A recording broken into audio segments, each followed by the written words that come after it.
Alors, le ton a été donné au cours de la première table ronde.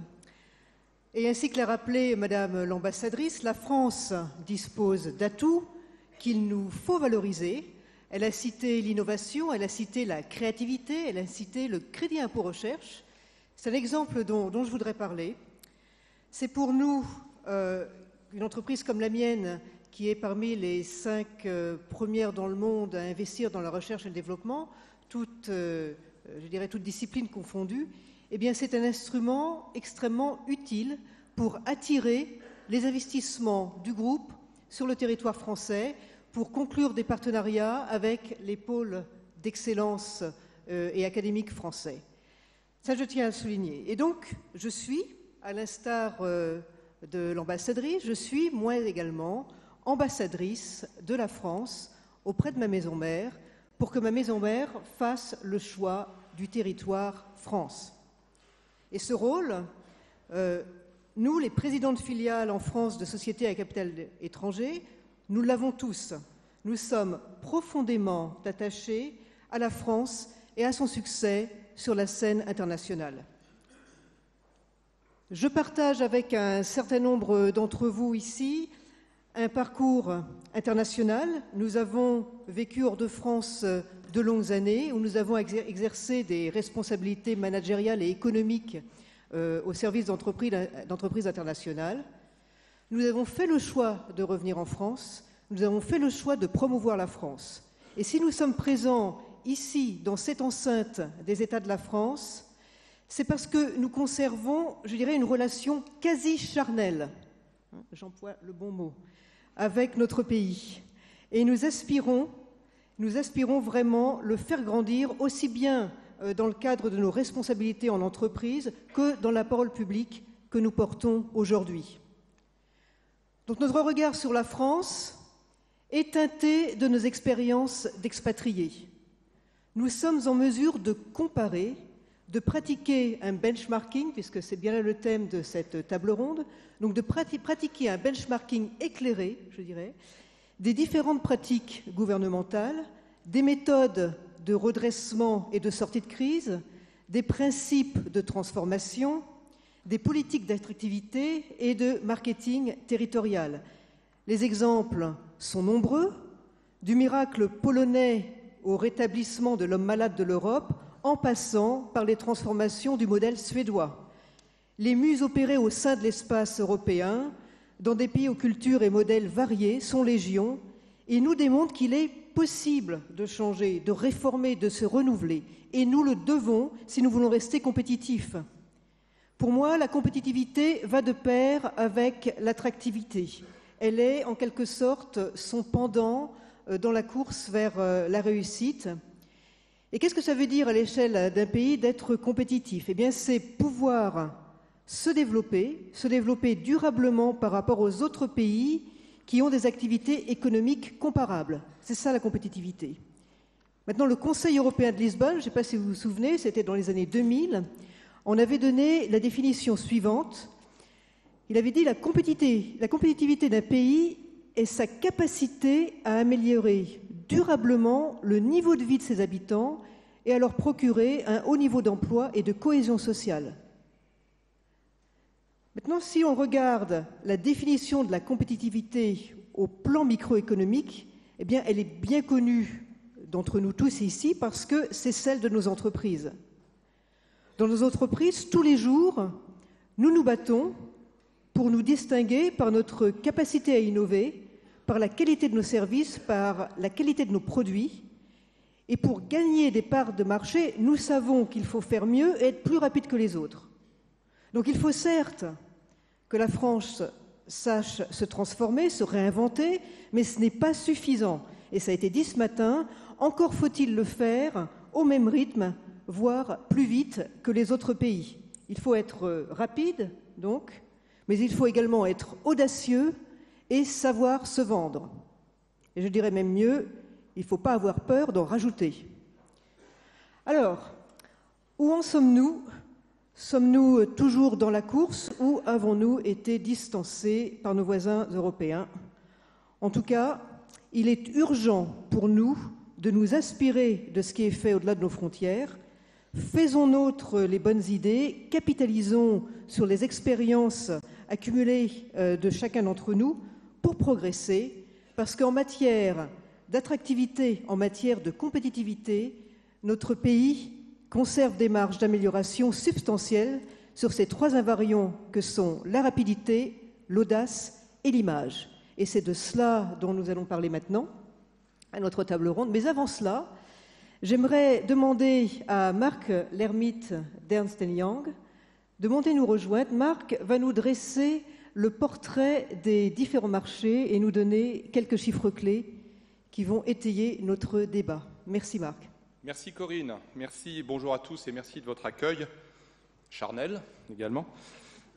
J'aurai l'occasion de venir 3 autres fois en introduction de chaque table ronde et de vous présenter en quelques chiffres la face sombre et la face claire de l'attractivité de la France et de sa compétitivité. Corinne, tu as raison. Et pour cette première séquence, nous regardons ailleurs pour nous comparer, même si, on le sait, la France est incomparable. Car le benchmarking est une obligation dont la concurrence entre les pays, qui s'est ouverte, qui s'est accélérée depuis la crise, les pays jouant les uns contre les autres avec de multiples arguments. Moi qui pilote une équipe mondiale qui accompagne des projets de localisation, une centaine par an, je peux vous dire que les concurrents de la France vont donner et donnent du fil à retordre à l'excellente équipe de l'excellente Muriel Pénicaud et qu'il faut se battre tous les jours. D'abord et avant tout, et je n'en ferai pas l'impasse complètement sur le coût et la facilité d'exercice des affaires, et sur ce point, d'une certaine manière, un peu le benchmark des benchmarks, il faut rappeler que plusieurs pays de l'OCDE, la plupart des pays de l'OCDE, tous les classements et les études convergent, ont une meilleure compétitivité et, on l'a vu ce matin, une meilleure flexibilité que la France. Mais alors, sans nous affranchir donc complètement de cette question de la compétitivité coût, comme on dit, j'aimerais vous transmettre un peu de l'esprit et l'énergie de ces pays que nous voyons, qui nous ont tous impressionnés ces dernières années, un peu inspirés pour leur capacité à se transformer et peuvent donc nous inspirer et inspirer nos travaux ce matin. Voilà donc 6 énergies positives et à tout seigneur, tout honneur, je vais commencer par la Silicon Valley. Startup of the World, comme chacun sait, où se créent chaque année autant de startups qu'à Paris, Londres et Berlin réunis. Mais le chiffre le plus saisissant que j'ai retenu, j'ai fait une sélection extrêmement personnelle, donc vous m'en excuserez par avance, c'est que 44% de ces startups, près d'1 sur 2, sont fondées par un entrepreneur étranger. Moi, je trouve ce chiffre totalement saisissant, un chiffre qu'on a révélé il n'y a pas très longtemps dans une enquête sur la concurrence des métropoles mondiales sur les talents menée avec Paris-Île-de-France, capitale économique, que je remercie. 44% contre 15% en Europe. On va maintenant en Allemagne. Le barycentre industriel de l'Europe, dont les entreprises sont 5 fois plus investisseuses en Europe centrale que nos entreprises françaises. Et comment ne pas voir, et je vais faire une corrélation là aussi saisissante, avec le taux de chômage des jeunes, 5,5%, ce n'est pas un taux de TVA, c'est le taux de chômage des moins de 25 ans en Allemagne, un des effets indirects, je pense, de cette performance à l'export, de cette centralité, cette importance qu'a prise l'Allemagne, non seulement comme économie moteur, mais comme économie hyper exportatrice. C'est 60% des PME allemandes, 33% en France, on progresse, mais ça n'est que 33% en France, qui ont recours à l'apprentissage. Je vous emmène, un petit saut de puce, maintenant au Royaume-Uni qui pousse au maximum, vous le savez, sa flexibilité et sa compétitivité. Comment ne pas voir donc une autre corrélation, un autre lien dans l'implication au quotidien, je peux en témoigner, de tous les instants du secteur privé dans les stratégies d'attractivité. C'est un peu ça qui se joue aujourd'hui. Et ça se joue aussi dans la promotion quotidienne du Grand Londres, le maire en premier lieu, mais 410 entreprises à ses côtés pour aller porter la bonne parole du Grand Londres et du Royaume-Uni, de Great Britain. Au Canada, Patrick, qui certes a fait de l'ouverture de ses frontières, il faut le rappeler, l'ouverture aux compétences du monde entier, un outil pour équilibrer sa démographie, mais qui a, et c'est ce que je voulais retenir ce matin, accentué cette différenciation en n'oubliant pas le prix, avec un abaissement, une réduction spectaculaire du taux marginal d'imposition en 15 ans, de 39 à 25%, vous le voyez sur ce transparent, alors que son voisin, l'oncle Sam, comme on disait il y a quelques années, l'a maintenu au même niveau. Et je vais maintenant en Suède. Je suis désolé si ceux d'entre vous qui avaient un grand mileage en avaient encore accumulé ce matin. En Suède maintenant, où on n'a pas oublié que la condition nécessaire au maintien d'un modèle social admiré, je pense qu'on va en parler dans quelques instants, avec la maîtrise des dépenses publiques, donc combiner cette vision, cette ambition sociale avec un modèle de dépenses publiques seulement plus 1% sur les 20 dernières années, et notamment en ayant le courage de délocaliser un certain nombre de services publics, d'agences nationales, non pas en Inde, mais dans des villes régionales, des villes moyennes de province. Et enfin, Singapour, il fallait aller un peu en Asie, qui a érigé l'innovation et la société de la connaissance en modèle d'attractivité, avec un État qui est à la fois investisseur, très dirigiste sur cette économie, mais aussi très libéral, qui est un hub d'une très grande région économique. Je crois que c'est probablement aussi une perspective pour la France de retrouver, pardonnez-moi l'expression, un Commonwealth un peu plus dynamique, probablement autour de l'euro-méditerranée. Donc Singapour, qui est aussi, vous le savez peut-être, certains d'entre vous, le lieu d'implantation des grandes universités américaines et européennes, et qui est, vous le voyez, en résultat, doublement premier au classement de l'éducation et de la compétitivité. Sur ces mots, je vous laisse avec la première table ronde. Merci. Merci.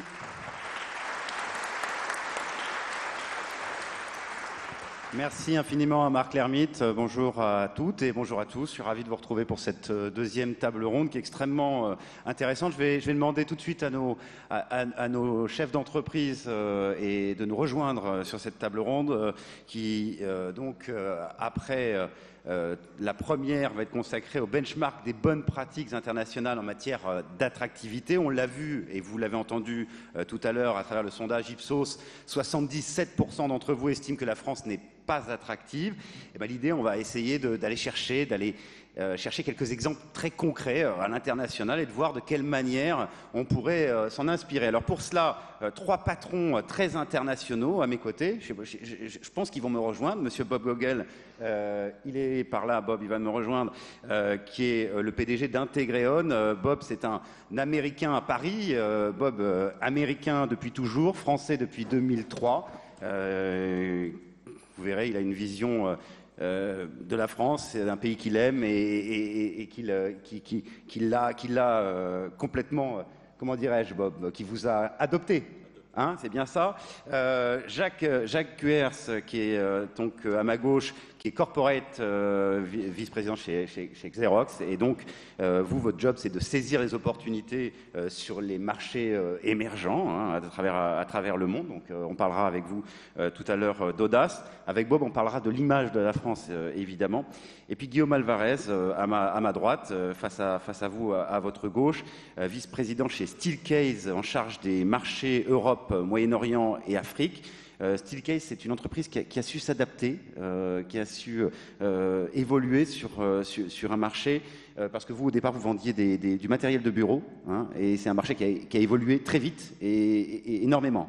Un mot là-dessus, parce que c'est important pour le reste de la discussion, je pense. Absolument. Alors, notre métier, qui était traditionnellement le métier du meuble de bureau, notre entreprise a été fondée il y a 102 ans aux États-Unis, évolue aujourd'hui très très rapidement. Vous avez tous dans vos poches ce genre de petits outils qui vous affranchit en fait du bureau et de la chaise. On peut communiquer aujourd'hui partout avec le monde entier. On peut avoir le son, l'image, le texte et finalement l'environnement de travail change énormément.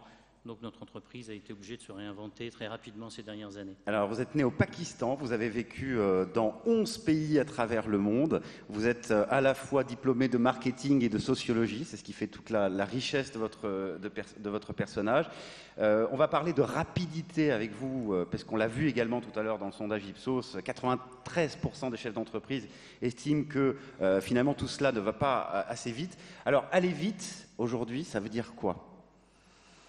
Alors, aller vite aujourd'hui, ça veut dire pouvoir être en concurrence avec le reste du monde dans un premier temps, je vais en parler dans quelques secondes, mais aussi pouvoir se rentrer en harmonie et en synchronisation avec l'économie internationale et agir à la vitesse où nos métiers qui changent vite nous amène. Donc moi, je fais partie de ces Français qui sont revenus après 27 années à l'étranger. Donc je suis convaincu des atouts de la France. Je n'ai pas besoin qu'on m'en parle. Mais ce que je souhaiterais, c'est qu'on se penche peut-être davantage sur les logiques de développement. Il me semble que dans nos discours, entre nous, souvent, on passe beaucoup de temps sur les aspects de réduction de voilure, de capacité industrielle, de nombre d'emplois basés en France. Mais il me semble que la rapidité et l'agilité, qui sont des éléments fondamentaux du succès d'une entreprise, doivent aussi passer par la capacité de grandir vite et de pouvoir redéployer ses talents. C'est exactement ce que vous avez fait chez vous. C'est ce que nous sommes en train de faire, voilà. Avec je dirais, à la fois une grande difficulté autour de l'environnement légal, je ne vais pas trop en parler, mais aussi autour de la nécessité, comme je le disais il y a quelques secondes, de créer davantage de flexibilité et d'utiliser nos atouts. Comme je le disais tout à l'heure, je pense que la France est un pays qui a énormément d'atouts qui sont à notre disposition. On parle de lenteur, on parle de complexité. Les thèmes qui sont les plus importants autour de l'agilité et de la rapidité, pour moi, c'est aussi la capacité de communiquer en interne et en externe ce que l'on essaye d'accomplir. Dans la première table ronde, je crois que Patrick a très bien parlé de ça, il y a à la fois la complexité qui est difficile à communiquer, mais il y a un facteur très important qui n'est pas seulement le facteur de temps qui est nécessaire pour développer, redéployer ou réinventer un modèle d'entreprise, mais pour nous qui sommes dirigeants d'entreprise basés en Europe, il y a le peu de temps que nos comités de direction à l'étranger vous accordent. Nous accordent exactement, nos actionnaires, nos conseils d'administration. On n'a pas une journée devant nous quand on est dans ce genre de débat pour expliquer la complexité ou les particularités de la France. Et je crois que pour nous trois autour de la table aujourd'hui, il y a également une situation un peu cornélienne qui nous amène peut-être à être plus exigeants que beaucoup, qui est que l'arbitrage commence par nous. Sur cette table, nous avons trois personnes qui ne sont pas responsables que du marché français, ce qui est mon cas. Je m'occupe de l'Europe, du Moyen-Orient et de l'Afrique, c'est-à-dire que tous les jours, je dois m'assurer que les investissements que l'on fait sur le marché français sont véritablement les meilleurs pour l'entreprise, indépendamment des émotions que je peux avoir pour mon pays. Alors, benchmark des bonnes pratiques internationales, quelques exemples pour mieux comprendre ce qui vous inspire, vous, aujourd'hui. Peut-être l'exemple, on parlera de l'Allemagne, mais c'est vrai que l'Allemagne, on en parle beaucoup et souvent, mais peut-être l'exemple espagnol, finalement, qui, avec les réformes Rajoy 2012, le virage espagnol. Tout à fait. Alors, un mot d'abord, je crois qu'il est important de dire dès le début que lorsque l'on regarde ce qui se passe à l'étranger, il faut être prudent. Les circonstances sont différentes, les cadres sont différents, l'histoire, tous les aspects humains sont très différents. Donc, je crois qu'il y a une grande valeur à regarder ce qui se passe autour de nous, surtout quand les situations sont comparables. Il y a toujours des situations exotiques qui nous font parfois rêver, mais qui sont très difficiles à transposer dans nos économies matures. Mais je crois qu'il faut vraiment se garder de vouloir faire du copier-coller. Donc, ce que je vais partager avec vous, c'est plutôt des sources d'inspiration qui devraient dicter nos recommandations plus tard dans la journée, mais également le travail que l'on fait avec les pouvoirs publics pour aider nos entreprises à continuer à se développer. Donc effectivement, moi je vais peut-être commencer avec deux exemples, en fait, l'Espagne, la Pologne, qui sont deux pays finalement assez comparables au niveau de leur population et qui ont connu des destins récents très différents, mais qui, somme toute, sont arrivés à peu près au même résultat récemment. Alors l'Espagne, un pays très, très mûr, on ne va pas refaire l'histoire, mais vous êtes tous parfaitement au courant de la bulle immobilière et de la situation difficile qui a créé quand même la récession sans doute la plus spectaculaire en Espagne. Une contraction du PIB de 7%, 27% de chômeurs au creux de la vague. Dans notre industrie, l'industrie des espaces de travail, un effondrement de notre marché de 75% en 3 ans. Donc il ne s'agit pas d'une petite récession, mais il s'agit d'un effondrement colossal. on voit que par le biais du travail qui est effectué par le gouvernement Rajoy, il y a une simplification des procédures de consultation avec les partenaires sociaux qui nous permet de rentrer rapidement dans l'essentiel, de rentrer finalement dans un mode peut-être un peu plus à l'allemande, de compromis. Il y a également une très grande simplification des procédures derrière qui permet de rebondir. Et on voit aujourd'hui les résultats positifs, encourageants dans l'économie espagnole depuis un an à peu près, une croissance du PIB d'1% qui devrait être aux alentours de 2% l'année prochaine. Et dans notre industrie, énormément d'investissements qui sont liés au retour de confiance des investisseurs étrangers. 90 milliards de dollars investis par des étrangers en Espagne dans les dernières années, c'est-à-dire beaucoup d'emplois et bien entendu beaucoup d'opportunités. Sur l'Espagne, il y a un point qui est important de souligner, c'est que les réformes Rajoy donnent, par exemple, la priorité aux négociations à l'intérieur des entreprises par rapport aux négociations aux accords de branche. Tout à fait. Et ça, c'est un point, important des réformes. Tout à fait. Ce qui permet d'agir beaucoup plus vite. Ça a été le cas dans notre entreprise en particulier, mais je dirais que peut-être un élément intéressant, c'est que les négociations que nous avons dû conduire chez Steelcase en Espagne ont été des négociations d'augmentation du temps de travail et de regain de compétitivité au niveau du coût du travail. Donc encore une fois, on peut être dans une logique de développement. Et moi, c'est surtout ça dont je voudrais parler aujourd'hui, c'est que je crois qu'il n'y a pas grand-chose d'autre à dire que ce qui a déjà été dit de très nombreuses fois sur la nécessité d'agir vite quand les choses vont mal. Mais je crois qu'en tant qu'Européens, en tant que Français en particulier, il nous faut apprendre à réfléchir davantage à comment aller vite quand il y a des opportunités de réinvention de métiers ou de croissance. Le facteur temps dont parlait Muriel Pénicaud tout à l'heure. Facteur temps. Alors, je vous donne un autre exemple rapidement, celui de la Pologne, encore une fois dans notre industrie.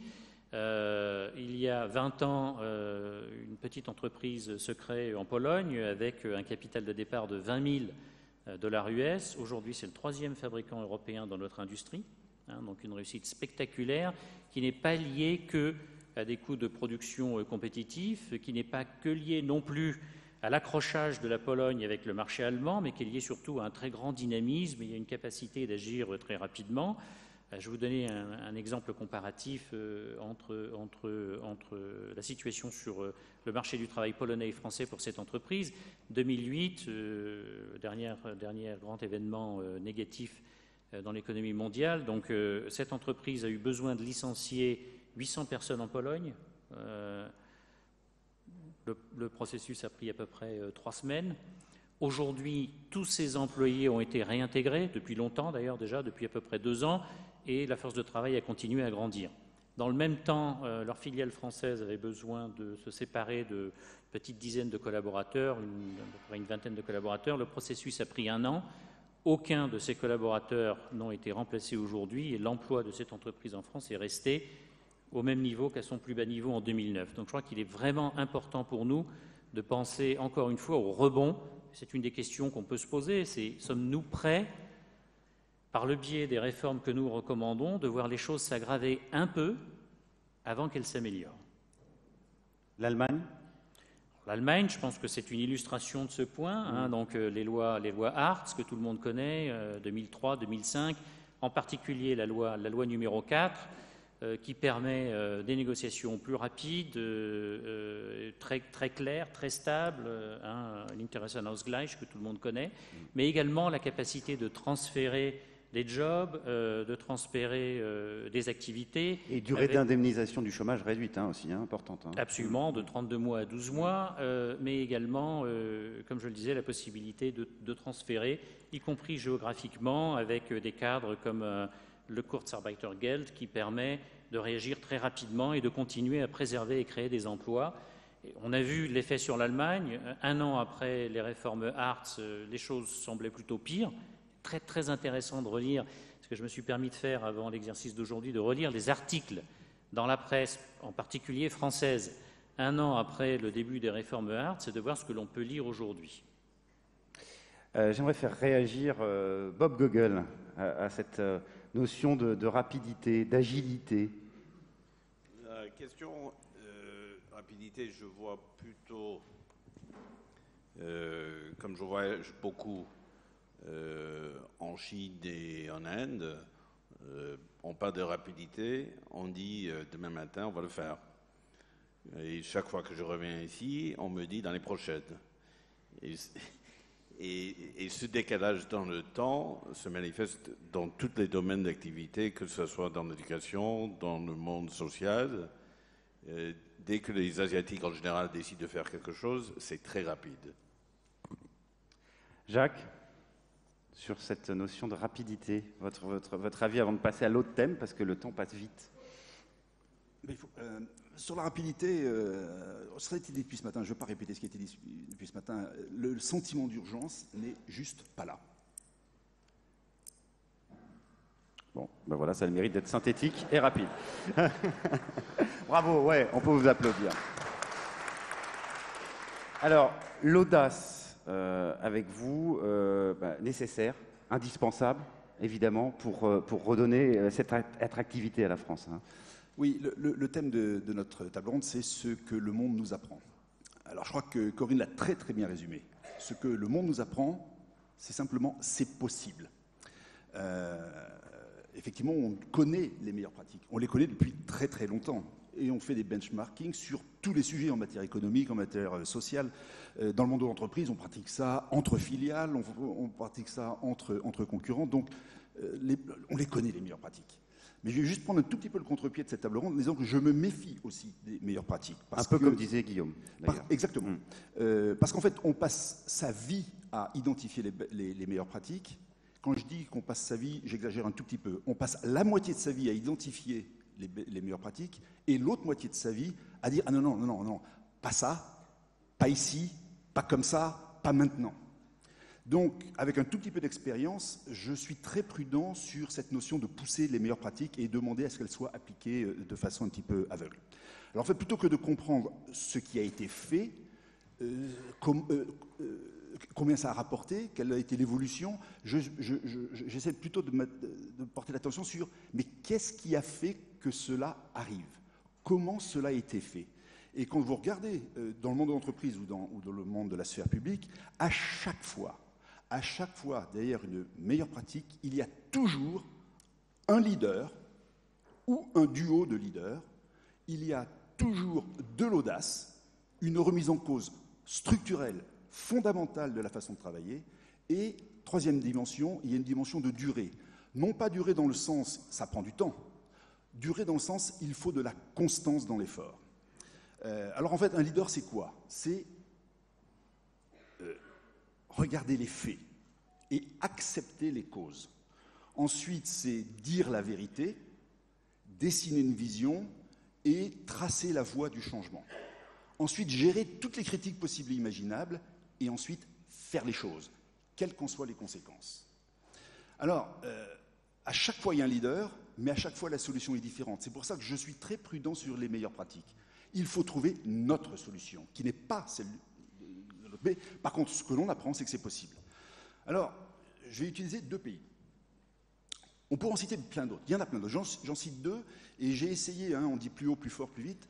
On va essayer de ne pas être dans le moins-disant social ou dans le monde totalitaire. On va choisir 2 pays sur lesquels, demain matin, je suis prêt à aller habiter avec ma famille. D'ailleurs, l'un des 2, j'y ai habité. Canada et Suède. Canada, ils étaient dans une situation catastrophique. En 93, je crois, début des années 90, 6% de déficit. En 6 ans, break-even. Je répète, 6% de déficit public, en 6 ans, retour à l'équilibre. Dépenses publiques réduites de 20%. La Suède, qui est un modèle social que je connais très bien, absolument remarquable, il l'est toujours au passage, a fait des efforts incroyables aussi de modification de la sphère publique. Derrière ces 2 idées, derrière ces 2 pays, ils ont touché des domaines très différents. Le Canada s'est concentré sur ce qu'on appelle le régalien. Il a totalement redéfini les objectifs, les missions du secteur public, en faisant des choix très très drastiques. Résultat des courses, 15% de PIB de diminution de la part des dépenses publiques en 6 ans. Sur la Suède, c'est un peu différent. Ils ont un peu touché sur différents sujets. Ils ont beaucoup touché sur le monde du travail, la flexibilité du travail. Ils ont beaucoup touché aussi sur le régalien. Ils ont aussi beaucoup touché sur les retraites, par exemple. Donc des exemples touchant sur des choses différentes, mais qui aujourd'hui sont des pays qui ont connu de la croissance, connaissent encore de la croissance et connaissent des niveaux de chômage absolument remarquables, c'est-à-dire faibles. Voire même, dans certaines régions du Canada, un plein emploi total. Derrière ces deux expériences, Jean Chrétien, Premier ministre du Canada de 1993 à 2003, réélu à chaque fois. Dans l'exemple suédois, Göran Persson, aussi 10 ans de Premier ministre entre 1996 et 2006. Alors, par rapport à une dimension qui est, ce que l'on fait est éventuellement impopulaire, et donc le risque de ne pas être élu, la dimension de dire la vérité et de faire ce que l'on dit est absolument vitale. Et là, tout benchmark, toute meilleure pratique avec ce que l'on vit en France est assez intéressante. Et le débat n'est pas de gauche ou de droite. Il n'est absolument pas de gauche ou de droite. Il est simplement d'avoir des leaders qui ont l'audace, le courage et un peu de temps, de constance dans ce qu'ils font. J'aurais pu citer d'autres pays. L'Italie, peut-être? On peut citer l'Italie avec Matteo Renzi aujourd'hui qui met les pieds dans le plat sur la flexibilité des contrats de travail, de l'audace, contre vents et marées. On aurait pu parler d'un pays encore plus lointain qui a fait un travail incroyable qui s'appelle la Nouvelle-Zélande, là aussi où ils ont totalement modifié le système de santé et le système social, qui était une totale révolution en Nouvelle-Zélande. La Nouvelle-Zélande, c'est l'autre bout du monde, donc bien sûr personne ne connaît, à part pour les amateurs de rugby, mais ils ont fait une révolution dont tout le monde se satisfait aujourd'hui. Donc c'est possible, il faut des leaders ou des duos. On a parlé de l'Allemagne. Tout a été lancé par Schröder, mais il a été battu aux élections parce que les résultats n'étaient pas encore tout à fait là. La seule différence, c'est que la personne qui l'a remplacé, qui s'appelle Angela Merkel, n'a rien changé ou quasiment rien à l'agenda 2010. Mais a profité du rebond, dont on parlait tout à l'heure. Gauche-droite, ce n'est pas le débat. Ça n'est pas le débat. D'autres exemples, Guillaume, vous en avez un qui est intéressant, c'est celui de certaines zones sinistrées aux États-Unis, des villes du Midwest américain qui sont passées du tout automobile à toute autre chose, notamment au domaine de la santé. Tout à fait, absolument. Alors, je dirais que l'audace, elle s'applique aussi à nous. Je crois qu'il faut qu'on prenne nos responsabilités en tant que chef d'entreprise, cadre de grands groupes dirigeants. Nous devons avoir l'audace nécessaire, non pas pour prendre des décisions déraisonnables ou des risques déraisonnables, mais pour aider au développement économique de nos pays. Alors, je vais prendre en fait deux exemples. Le premier, quand on parle des États-Unis, on parle souvent de la Californie, de Palo Alto. Bon, c'est des endroits extraordinaires où on peut aller pour rêver, apprendre, mais finalement, si on veut vraiment comparer les économies de l'Europe et de la France en particulier, il y a des zones plus comparables qui sont celles du Midwest des États-Unis. On peut penser à des villes comme Cleveland, Pittsburgh, qui sont des endroits avec beaucoup de points communs, sont des endroits anciens, avec des taux de syndicalisation assez importants, avec une population avec un très fort taux de chômage, pas un grand niveau d'éducation, des grandes difficultés économiques. Et en plus, dans le cadre de ces régions-là, non seulement un héritage industriel très difficile avec l'industrie automobile, la sidérurgie, enfin des métiers qui véritablement ont disparu de cette zone des États-Unis, mais aussi, dans le cas du Midwest, une situation géographique un peu difficile, puisque la France est au cœur de l'Europe, mais quand on est au Midwest, on est loin des deux côtes et on est loin du reste du monde. Donc moi, je voudrais citer deux exemples. On peut penser à Pittsburgh, mais Cleveland en particulier, dont le slogan lors de ce travail de redynamisation de l'économie était « What is old is new again ». Ce qui est vieux peut aussi être nouveau.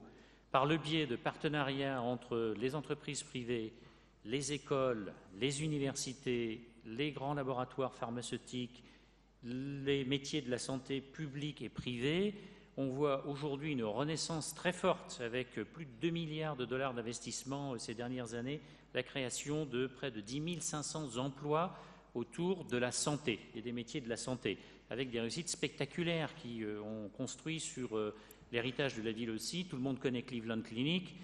Pour l'anecdote, les les chefs d'État du monde entier vont se faire soigner à Cleveland Clinic. Quand on atterrit à l'aéroport de Cleveland, qui est un petit aéroport, on voit les jets privés et les avions des leaders du Moyen-Orient, des pays du Golfe qui viennent jusque-là pour se faire soigner. Donc pourquoi pas ? Pourquoi pas, par le biais de l'audace des entrepreneurs, créer des dynamiques vertueuses ? Deuxième exemple que je citerai, où encore une fois, nous, les entrepreneurs, les chefs d'entreprise, les cadres de grands groupes multinationaux, avons un rôle à jouer, c'est que nous avons besoin d'apprendre à nous frotter à la concurrence internationale. Là, je voudrais nous comparer avec nos amis de Grande-Bretagne, où on voit chez eux une économie qui est de plus en plus ouverte, et chez nous, des tendances corporatives, industrielles, à la protection par le biais de normes. Donc, avoir l'audace d'ouvrir nos marchés, quoi. Exactement, d'être en concurrence avec les autres. On voit le résultat aujourd'hui, on produit plus de voitures en Angleterre qu'en France, qu'il n'existe quasiment plus aucune marque de masse anglaise. Un deuxième exemple avec notre industrie, dans l'industrie du mobilier de bureau, on voit que nos concurrents français ont dépensé beaucoup de temps, beaucoup d'énergie ces dernières années à refuser d'adopter les normes européennes qui sont assez proches finalement des normes nord-américaines, de manière à pouvoir se créer un petit environnement protégé dans le marché français. Le résultat, c'est que dans les 10 leaders mondiaux de cette industrie, il n'y a aucun Français. Dans les 10 leaders européens de cette industrie, il n'y a aucun Français. Dans les 10 leaders du marché allemand, anglais ou espagnol, il n'y a aucun Français. Donc apprendre à être en concurrence avec les meilleurs, je pense que c'est aussi quelque chose sur lequel on doit créer énormément non seulement d'inspiration, mais également de dynamique au niveau de nos industries. Alors, l'audace, c'est un sujet passionnant, évidemment. Est-ce que c'est pas aussi, alors je sais pas, je pose la question comme ça, peut-être à Bob, est-ce que c'est pas aussi l'audace d'assumer finalement ce que nous sommes, ce que nous ne serons jamais, d'assumer notre positionnement, le positionnement de la France? Moi, je pense que l'audace n'a rien à voir avec une nationalité, c'est plutôt une mentalité. Il y a des gens qui ont l'audace et d'autres qui l'ont pas.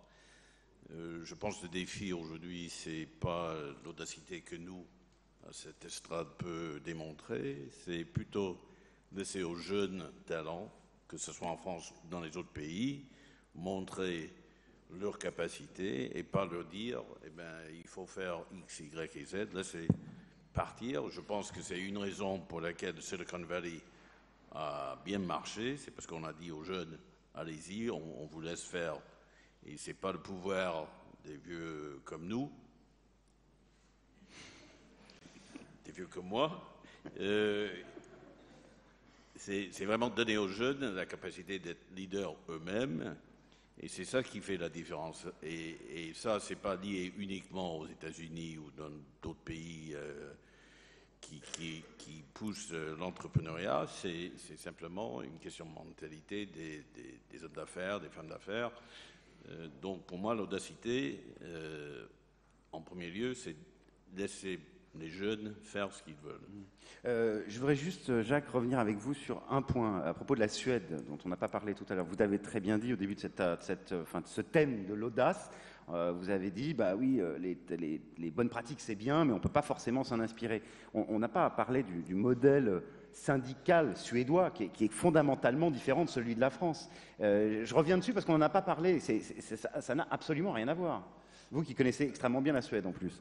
Oui, effectivement, quand j'étais en France et ensuite on me dit, Jacques, tu vas prendre la direction de Xerox en Suède. Très bien. Et je dis, pourquoi la Suède, pourquoi moi? Et on me dit, une des raisons, c'est que tu connais bien l'environnement social français et cette notion de négociation avec les partenaires sociaux. Et on me dit, au passage, en Suède, entre 80 et 90% des employés, y compris le management, appartient à un syndicat. Alors je dis, oula, connaissant un petit peu la France, je dis, dans quoi je me suis mis? Et en fait, ça a été du pur bonheur.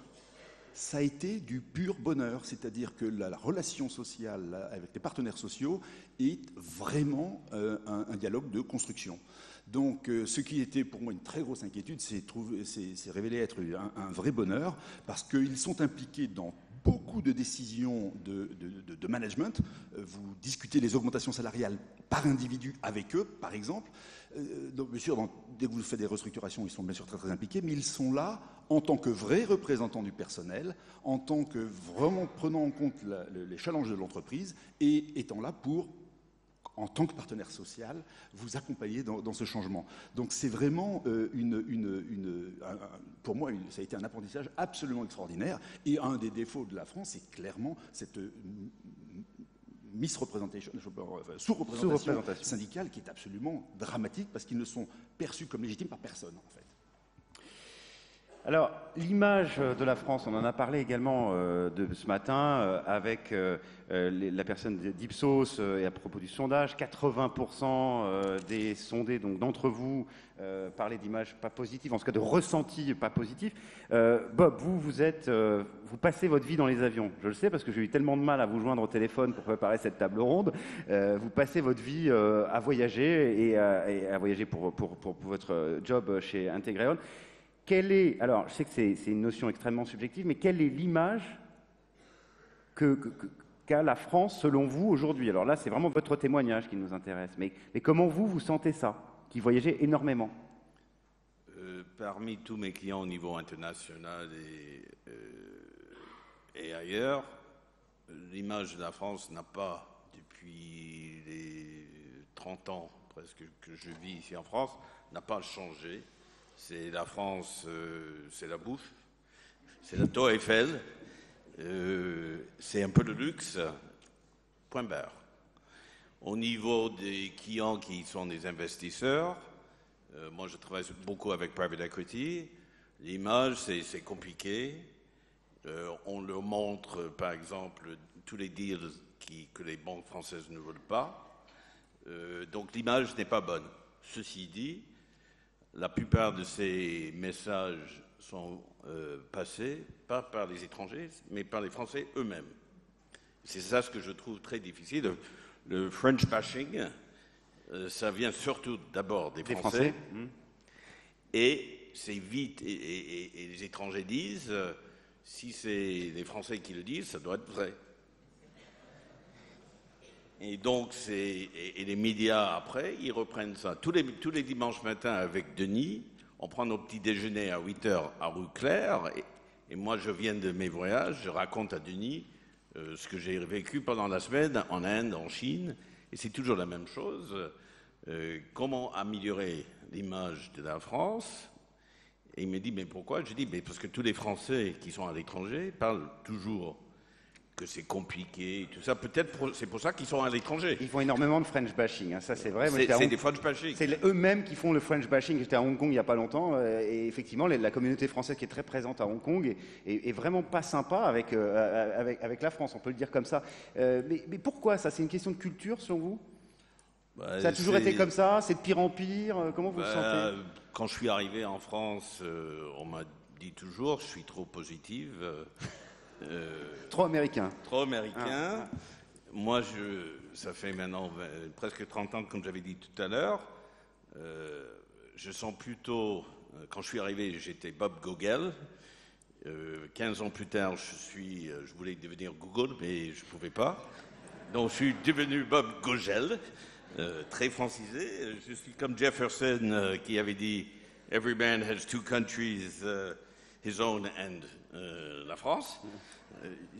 Je trouve qu'on veut être ambassadeur, mais j'ai besoin quand même d'un peu de soutien.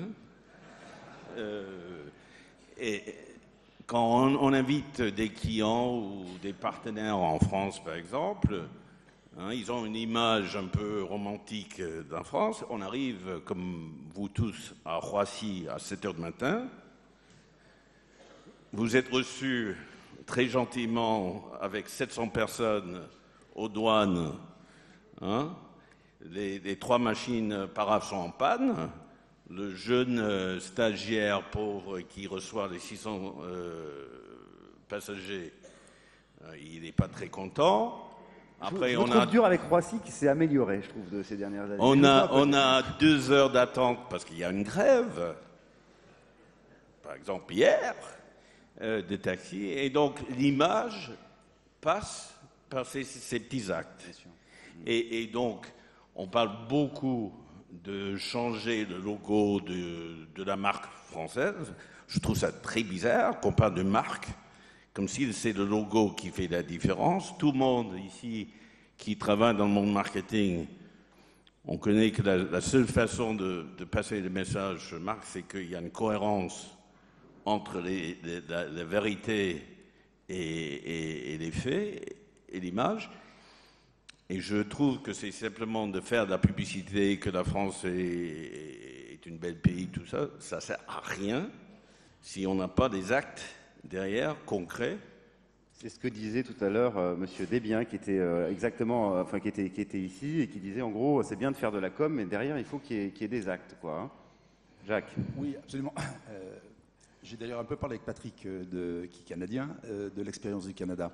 Et je voudrais juste vous donner 5 exemples en fait de qu'est-ce qu'ils ont fait au Canada pour passer d'un déficit de 6% à rien en 6 ans. Ils ont fait des choses. Et ils étaient dans une situation vraiment très mauvaise. Donc la description de la France étant dans une mauvaise situation, ne pensons pas qu'on est unique. Non, le Canada était dans une situation catastrophique. Quelques exemples. Pour réduire le déficit, vous avez 2 façons de faire les choses. Vous réduisez vos dépenses ou vous augmentez l'impôt.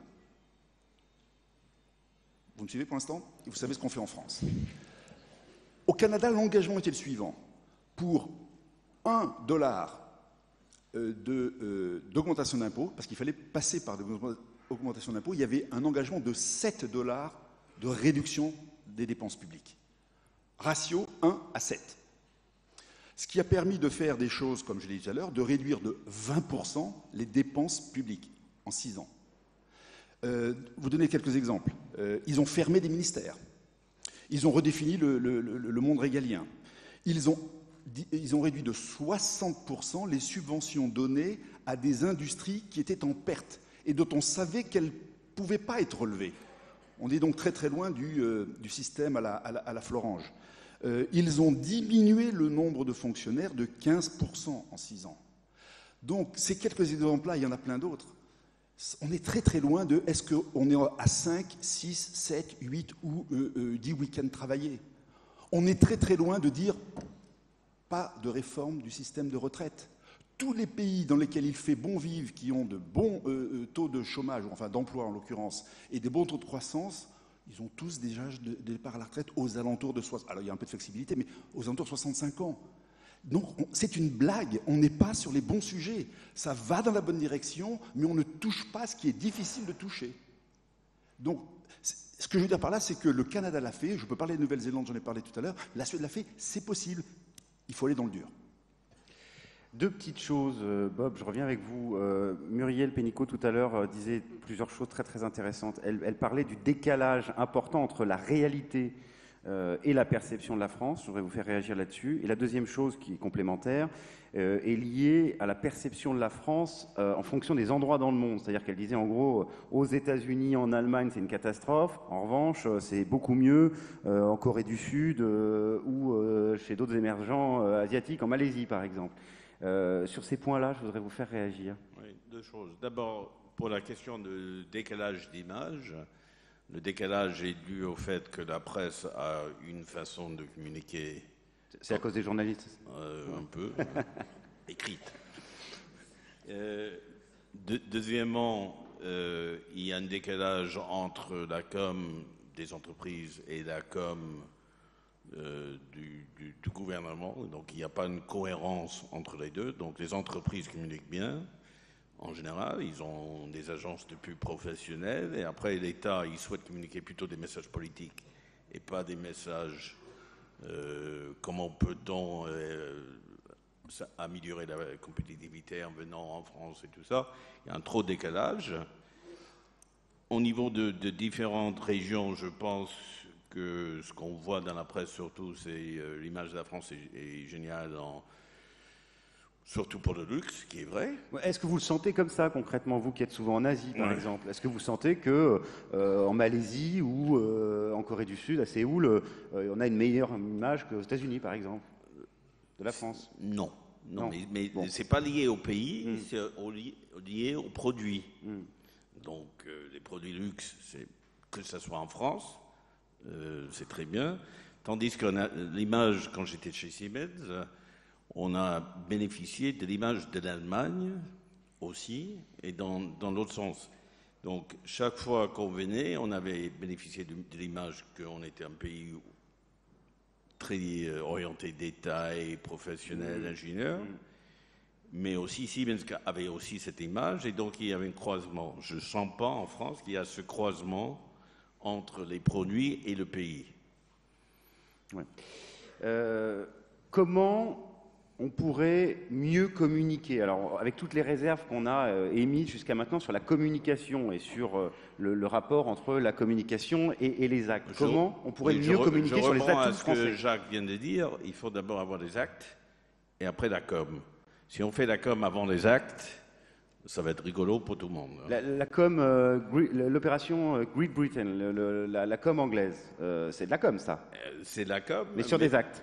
Oui, mais Cameron et compagnie, ils ont fait beaucoup de progrès, hein, et le marché est relativement ouvert, le marché du travail est ouvert, et donc ils pouvaient communiquer le message qu'on voit un peu partout dans la presse, dans les aéroports et tout ça, Great Britain, qui est cohérent avec les actes.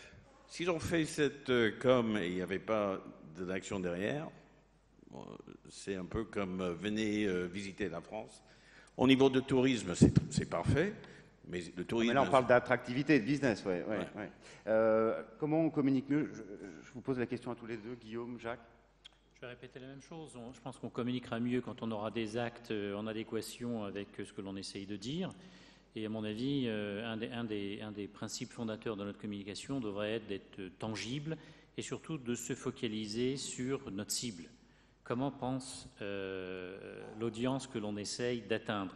Et l'audience que l'on essaye d'atteindre, c'est-à-dire les investisseurs étrangers qui sont à la recherche à la fois d'une opportunité de revenus, mais aussi d'une gestion raisonnable du risque, recherchent un environnement qui soit stable, qui soit compréhensible. On n'a pas besoin de passer des heures à expliquer, et surtout, on va arrêter de dire « ça vient de changer ». Donc je pense que quand on aura réussi à simplifier non seulement le grand nombre de choses à prendre en ligne de compte, mais aussi à créer une période de stabilité où je partageais avec l'un d'entre vous que je détecte aux États-Unis dans mes voyages une inquiétude sur les prochaines élections en France. Ça peut paraître un peu paradoxal, mais j'entends des messages qui tournent autour de « est-ce que ça va encore changer ? Est-ce que ce que l'on vient de vivre, ce que M. Macron nous disait ce matin, est-ce que finalement les choses vont partir dans une direction différente ?» C'est grave quand, quelle que soit la direction politique qui vient, en fait, les gens s'inquiètent du simple fait qu'il va y avoir un changement. Donc, en adéquation avec les actes, bien comprendre l'audience cible qui est revenu et gestion du risque, et puis un environnement stable, compréhensible et stable. Jacques. Oui, je pense que ce que l'on vit, c'est pas d'hier, c'est pas d'il y a 2 ans. Ça fait 40 ans qu'on a pris un tournant en France qui consiste à penser qu'on peut vivre à crédit. Et on peut vivre à crédit, mais on peut pas dépenser plus que ce que l'on gagne. Ça n'existe pas. Et ça fait 40 ans que ça dure. Donc, à un moment donné, il faut dire la vérité et il faut que les corps sociaux, les différents acteurs aient compris le message. Et les différents acteurs, c'est nous-mêmes. C'est bien évidemment les gouvernements, c'est bien évidemment la presse, c'est bien évidemment les relais sociaux que sont les partenaires sociaux. Or, dès que l'on veut bouger quelque chose, immédiatement, vous avez tous les contre-pouvoirs, tous les lobbies, on voit bien qui se mettent en marche. Donc il faut qu'on arrive à convaincre, et c'est vraiment mon obsession, c'est comment faire qu'on regarde la vérité en face et qu'on se dise, ok, là, depuis 40 ans, ça ne va pas dans le bon sens, on a plein de choses qu'on pourrait valoriser en France, mais c'est énorme. Le capital que l'on a, c'est énorme, mais on ne l'utilise pas. Et on essaie de se protéger, et en fait, en surprotégeant, en fait, on est en train on va vers le déclin. Et donc, c'est vraiment cette combinaison de ce qu'on appelle un écosystème, où il faut vraiment qu'à un moment donné, les gens se parlent, se comprennent et acceptent la réalité, et regardent un petit peu les tendances lourdes depuis 40 ans. On a beaucoup d'atouts, Bob, on a beaucoup d'atouts, mais il faut positiver. Je reviens sur cette notion, j'enfonce un peu une porte ouverte, mais c'est vrai que c'est une notion nord-américaine, ce positivisme dont vous parliez tout à l'heure. C'est la notion de tout à l'heure de is the glass half full or half empty? Hein? Avec un grand Bordeaux, pour moi c'est half empty, I want more. Mais je pense qu'il faut toujours positiver. Et je reviens à ce que j'ai dit tout à l'heure. À mon avis, l'espoir, c'est les jeunes. Les jeunes, ouais, c'est ça, il faut les mettre en avant. avant. Les jeunes talents. Et il y a 25 ans, je pense, presque 30 ans, la France avait une politique d'envoyer et donner des subventions aux jeunes pour aller dans les universités américaines. Maintenant, c'est trop cher pour y aller tout seul. Mais je pense qu'il faut utiliser les jeunes talents comme ambassadeurs à l'étranger, hein, pour améliorer l'image, les envoyer beaucoup plus souvent qu'on fait maintenant. C'est compliqué, certes. D'abord, ils partent tout seuls, mais ils partent parce qu'ils ne veulent pas revenir. Ils souhaitent aller dans Silicon Valley ou ailleurs où ils pensent que c'est beaucoup plus d'opportunités. Les Chinois, ils ont une politique maintenant d'envoyer des jeunes à l'étranger, mais ils reviennent. En Chine. Ils reviennent en Chine. Ils passent 5 ans, 6 ans et ils reviennent.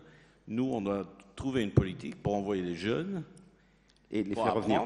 Et les faire revenir. Ça, c'est une politique qu'à mon avis, à long terme, ou même à moyen terme, va avoir une très, très fort impact sur d'abord l'image de marque et aussi sur l'attractivité du pays. Communication, alors bon, voilà, on ne va pas redire ce qu'on a déjà dit. Nation branding, vous y croyez? Nation branding, vous croyez que c'est quelque chose qui est c'est un métier? C'est un sujet, comme j'ai dit tout à l'heure, on ne peut pas faire du branding si on n'a pas le produit. Donc il faut d'abord faire le produit et après on fait le branding. En guise de conclusion, avant de redonner la parole à Corinne Le Goff qui va conclure cette table ronde, Guillaume, Nation branding. Moi, je pense que la marque est à construire, comme l'a dit Bob, mais je voudrais rebondir sur quelque chose que Bob a dit qui est très important, qui est l'aspect positif de notre communication. Je vais partager une anecdote personnelle que certains d'entre vous ont déjà entendue, je m'en excuse à l'avance, mais après 18 années aux États-Unis, 27 années sur la route, les premiers mois où je suis rentré en France, on me posait 2 questions sans arrêt. Vous parlez bien le français, où l'avez-vous appris? Okay, donc c'est un décalage de comportement phénoménal sur les attitudes. Donc évidemment, j'ai appris le français à la naissance. Et deuxièmement, pourquoi êtes-vous rentré en France? C'est un sujet, une question qu'on me pose toujours, je pense que c'est pareil avec vous, Corinne. On nous pose toujours la question, mais pourquoi rentrez-vous en France? Donc je crois qu'il faut absolument qu'on apprenne à positiver, mais également au niveau individuel. C'est-à-dire que ce n'est pas toujours les autres, il faut commencer par nous. Et quand je vois le poids économique qu'il y a dans cet hémicycle aujourd'hui, nous avons une très grande responsabilité pour créer la dynamique. Pour créer la dynamique. Jacques. Et après, ce sera vous, hein, Corinne. Juste pour nous rafraîchir la mémoire. 2005, commission Pébro, pour réfléchir sur qu'est-ce qu'il faut changer en France. Tout un tas de recettes, noir sur blanc. Les best practices, on les connaît. Qu'est-ce qui a été fait par Chirac? Rien. 2007, puis 2010, 2 commissions Attali, toute une liste d'actions à faire. Qu'est-ce qui a été fait par Sarko? À peu près rien.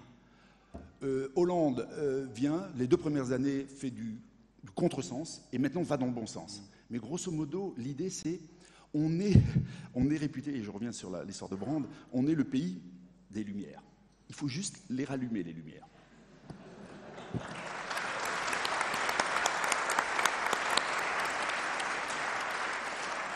Un grand merci à tous les 3, Bob, Jacques, Guillaume, Corinne. Je vous laisse la parole pour conclure cette table ronde. Merci Jacques pour cette excellente conclusion, au pays des lumières qu'il faut rallumer. Alors moi, d'abord merci pour la qualité de ces débats et l'ensemble des exemples que vous avez donnés. J'en tire quelques enseignements importants, de bonnes idées. Muriel Pénicaud tout à l'heure a parlé du facteur temps et en quelque sorte elle nous a dit le temps de la transformation publique n'est pas le même que le temps de la transformation des entreprises. On est bien d'accord, mais néanmoins, Guillaume, vous l'avez rappelé, l'élément de synchronisation avec l'économie internationale est absolument essentiel. Je pense qu'il faut vraiment mettre les 2 pieds sur l'accélérateur parce qu'aujourd'hui, on n'est pas synchrone. Donc le temps, rapidité, mais aussi agilité, qui est une notion un peu différente. Vous avez parlé de la flexibilité. Et moi, ce que j'ai retenu dans ce que vous avez dit, c'est que finalement, quand on regarde tous les exemples des pays qui ont réussi à se transformer, alors on a parlé de la Suède, on a parlé du Canada, de l'Italie, il y a 3 notions essentielles, qui est d'abord le leadership, l'audace, c'est ça que vous l'avez appelé Jacques, la constance dans l'effort. Donc il faut le vouloir, il faut quelqu'un qui donne la direction, il faut avoir envie d'y aller. Et il faut pousser à fond. Et cette notion de courage, de faire des choix durs, je crois que c'est peut-être quelque chose qui nous manque un peu. Je voudrais revenir sur l'exemple de Cleveland, Ohio, parce que je le connais bien. Et c'est vrai, il faut vraiment se souvenir qu'à la fin des années 70, c'était une ville qui était en faillite. Il n'y avait plus rien. C'était un désert social, industriel, culturel. Et qu'aujourd'hui, eh bien, parce que les communautés se sont mises ensemble et ont décidé de ne pas se taper dessus, mais d'être cohérents, de faire des vrais choix, on a aujourd'hui une des métropoles les plus brillantes et les plus dynamiques des États-Unis, voire du monde. Donc, le dernier élément est comment se vendre, comment valoriser l'image de la France. Je pense que vous avez bien résumé. On ne peut pas avoir d'image si on n'a pas une marque, et cette marque, il faut la construire. La marque de la France, ce n'est pas le fromage, la gastronomie, la Tour Eiffel, c'est les produits, c'est notre production, c'est notre capacité à innover et à créer. Et il faut surtout faire attention que cette marque, on la crée par des petits détails qui n'en sont pas forcément. Effectivement, faire la queue pendant 2 heures avant de récupérer ses bagages qui sont à l'aéroport alors qu'on a la mention prioritaire sur sa valise, c'est étonnant. Et ça, ce ne sont pas des détails, cela donne une image négative de la France. Moi, je crois qu'on peut faire campagne. Il y a quelques années, il y a une campagne en Grande-Bretagne qui s'appelait Great Britain, Britain is Great. Moi, je dis la France, c'est encore mieux. Donc, voyez, soyons unis dans cette démarche et puis surtout, arrêtons le French bashing, soyons positifs.